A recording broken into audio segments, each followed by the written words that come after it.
Hello students, welcome back to my YouTube channel. तो दोस्तों, मैं हूं हिमांशु और आप देख रहे हैं हमारा यूट्यूब चैनल हिमांशु 2003 तो आज के इस वीडियो में हम कवर करने वाले हैं एक 12th क्लास के मैथ का एक महत्वपूर्ण टॉपिक चैप्टर नंबर 1 यानी संबंध एवं फलन के बारे में हम यहाँ पर पढ़ेंगे। और संबंध एवं फलन में हम आज संबंधों के बारे में चर्चा करेंगे कि कौन कौन से संबंध होते हैं।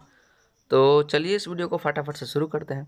तो वीडियो शुरू करने से पहले आप सबों से एक छोटी सी रिक्वेस्ट है जो कि हमेशा रहती है कि अगर आप इस चैनल पर नए हैं तो चैनल को सब्सक्राइब करके ऑल प्रेस कर लें ताकि इसी प्रकार के वीडियो आपके पास सबसे पहले पहुंचे। तो चलिए इस वीडियो को क्लास 12th का हमने चैप्टर नंबर 1 यहाँ पर उठाया है जो हमारा है रिलेशन एंड फंक्शन।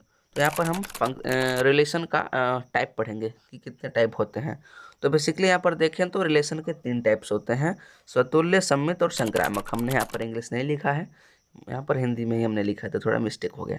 तो स्वतुल्य, सममित और संक्रामक, स्वतुल्य, सममित और संक्रामक। और अगर ये तीनों हो गए, अगर ये तीनों जिस रिलेशन में होंगे तो एक चौथा रिलेशन ऐड होता है, तुल्यता रिलेशन, तुल्यता संबंध। ठीक है, तो यहाँ पर बेसिकली हमारे पास तीन है संबंध, स्वतुल्य संबंध, सम्मित संबंध और संक्रामक संबंध।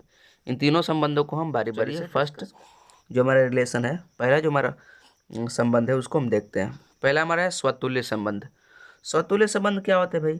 तो स्वतुल्य संबंध को एक प्रकार से हम कह सकते हैं स्वयं की तुलना स्वयं से करना। अगर स्वयं की तुलना स्वयं से किया जा रहा है तो वहाँ पर वो कौन सा होता है? तो वहाँ पर वो होता है स्वतुल्य संबंध। ठीक है, स्वतुल्य संबंध कैसा होता है उसका एग्जाम्पल के तौर पर हम देखते हैं।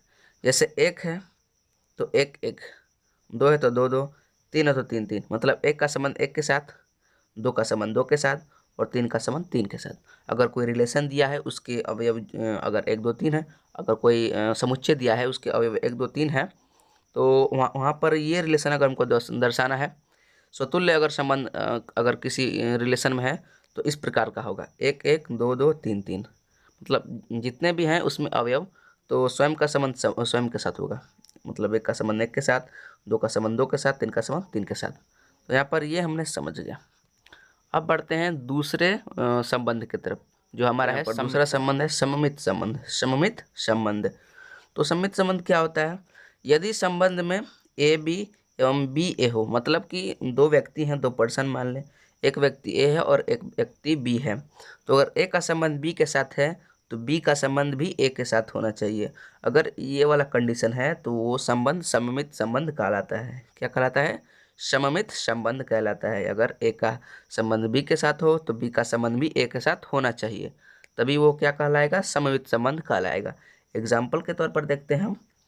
यहाँ पर एक रिलेशन है, क्या? एक का संबंध दो के साथ तो दो का भी संबंध एक के साथ। अगर एक का संबंध तीन के साथ तो तीन का भी संबंध एक के साथ। तो इस प्रकार का जो रिलेशन होगा वो क्या हो जाएगा? सममित संबंध, सममित संबंध। ठीक है, अब देखते हैं तीसरा रिलेशन क्या है हमारा, तीसरा संबंध। तो तीसरा हमारे पास है संक्रामक संबंध, सबसे अंत वाला। तो संक्रामक संबंध क्या कहता है, ये किस टाइप का होता है भाई? तो यदि अगर तीन व्यक्ति हैं और तीन व्यक्ति यहाँ पर है ए बी सी, और अगर ए का संबंध बी के साथ है, बी का संबंध सी के साथ है, तो ए का संबंध भी सी के साथ होगा। यानी तीन यहाँ पर व्यक्ति हैं, पहला ए है, दूसरा बी है, तीसरा सी है। तो अगर ए व्यक्ति का संबंध बी व्यक्ति के साथ है और अगर बी व्यक्ति का संबंध सी व्यक्ति के साथ है तो ए व्यक्ति का संबंध भी सी व्यक्ति के साथ होना चाहिए, तभी ये कौन सा संबंध कहलाएगा? संक्रामक संबंध कहलाएगा। ठीक है, वो क्या कहलाएगा? संक्रामक संबंध। ठीक है, तो अगर ये तीनों संबंध किसी में पाए जाते हैं, यानी स्वतुल्य, सम्मित और संक्रामक, अगर ये तीनों संबंध किसी संबंध में है तो वो संबंध अंत में क्या कहलाता है? तुल्यता संबंध कहलाता है। संक्रामक संबंध को देखते हैं इसका एग्जाम्पल। तो कैसे होता है एक का दो के साथ है, दो का तीन के साथ है, तो एक का संबंध भी तीन के साथ है। अगर ए है बी के साथ है, बी है सी के साथ है, तो एक का भी यहाँ पर सी के साथ है, मतलब एक का तीन के साथ है। तो इस वीडियो के लिए बस इतना है, मिलते हैं किसी नेक्स्ट वीडियो में। अगर वीडियो पसंद है तो वीडियो लाइक करें और चैनल को सब्सक्राइब करके ऑल प्रेस कर लें इसी प्रकार के वीडियोज़ के लिए। तो मिलते हैं किसी नेक्स्ट वीडियो में।